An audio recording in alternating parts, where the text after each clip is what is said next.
this is a battle in the second round of the random New Year's Flash tournament. I believe it is the last battle of the second round, with Saurus Blood commanding Ponto and Township Rebellion commanding Roxolanos. Batalla de Nemetocenna, so... Batalla de Nemetocenna, so this must be Spanish. Roxolani versus Ponto or Pontus. So for Roxolani we have a front line consisting of a total of 6 armored horse archers and steppe horse archers. Then we have Sarmatian Royal Lancers, Steppe Noble Lancers and Sarmatian Horse. Pontus has decided to counter this with Mercenary Scythian Horse, not a box, which I have to commend Pontus for.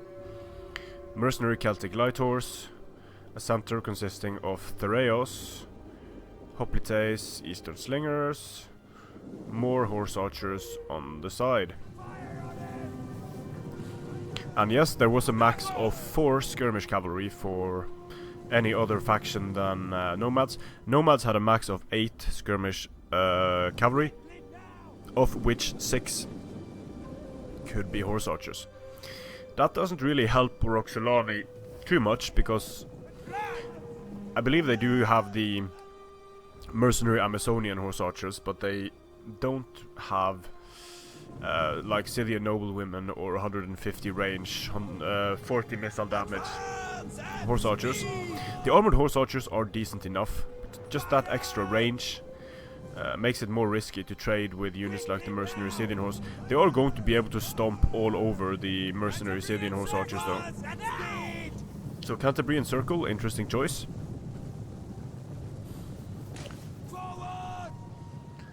They have armor anyway, so they should be able to take at least a few volleys before they start dropping. Moving up on the flanks. Looks like super aggressive here by Saurus Blood and Pontus.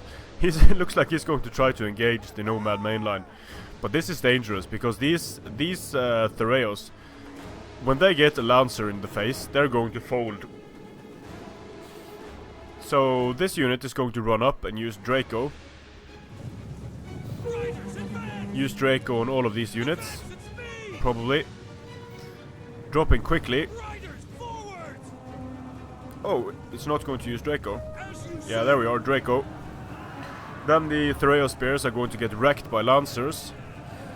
This is not a good time for Pontus here. There's nothing really stopping from... and the Pontic Royal Cavalry doesn't respond, the Mercenary Celtic Horse doesn't respond.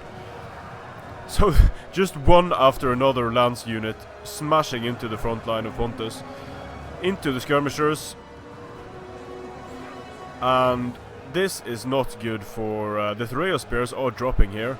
They don't have their bonus versus large. Thereos, not the best choice against Nomad factions, I can think. They just die so easily. Here we have the Sarmatian Horse moving in to take care of the Eastern Slingers.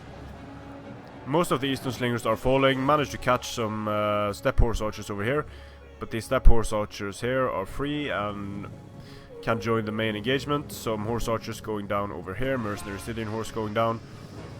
And now this does not look good for Pontus here. Pontus moved into square, but the Thereos are so depleted, they're not really going to be able to do anything. And Pontus has no units able to stop the charges of the Lancers. These Thereos cannot do it. The Hoplites cannot do it. A good engagement here for Pontus though, with the Pontic Royal Cavalry, but problem is that the Sarmatian Horse have dropped Draco, so that's going to make the Hoplites less effective against them.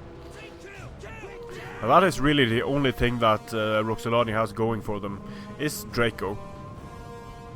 And Draco can be super useful, especially against something like Thereos.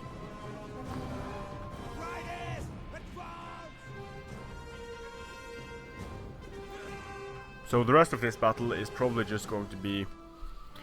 let's see... Yeah, there is plenty enough cavalry left here for... Roxolani to be able to destroy what's left of Pontus. Pontic horse archers are going down. Only one slinger unit left. It looks like the armored horse archers are just going to YOLO in to try to get at the eastern slingers. Thoreo spears, even taking casualties from armored horse archers. And I think this game is Saurus Blood had some problems with his computer, so he dropped, and then the victory went to the Roxolani player because to Township Rebellion, because Saurus Blood wasn't able to initiate his to restart the game, I believe. And yeah, looking at the kills and what was left on the field, I think there is no question that Roxolani would have taken that. Good game, thank you to both players. I have to commend Saurus Blood for trying to rush the hell out of Roxolani army. Very dangerous thing to do, but he had to do something. I mean, the Thoreos defensively against Nomads won't really do a great job, and when the Summation Horse are able to rush in and use their Draco to remove or at least reduce the bonus against large on the hoplites and the Thoreo spears, then it's basically just like fighting terrible swords for the Roxolani build. So Roxolani is not an easy matchup for Pontus necessarily. I don't know that Saurus Blood's build was the most efficient one, effective one he could have brought. Bringing horse archers, definitely a good idea. But the mercenary Celtic light horse, I assume they were there to take care of enemy horse archers and such. But a bit light on the infantry maybe.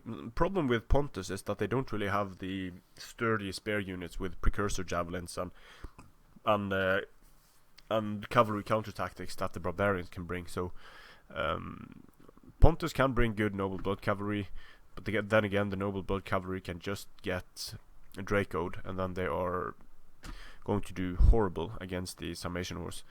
So I think where Pontus has an opening is at range. Pontus has to somehow protect its skirmishers, use pikes. I hate to say it, but I think the Pontic pike box is the absolute best way to deal with Nomads. So for example, a pike box with Thoreos in square formation to be able to fire in 360 at the edges of the box. Skirmishers inside the box would be very hard to break through for Nomads, but commendable of Saurus Blood to not box up. So, thanks for watching, thanks for playing, thanks to Saurus Blood for participating in the tournament. Strength and honor.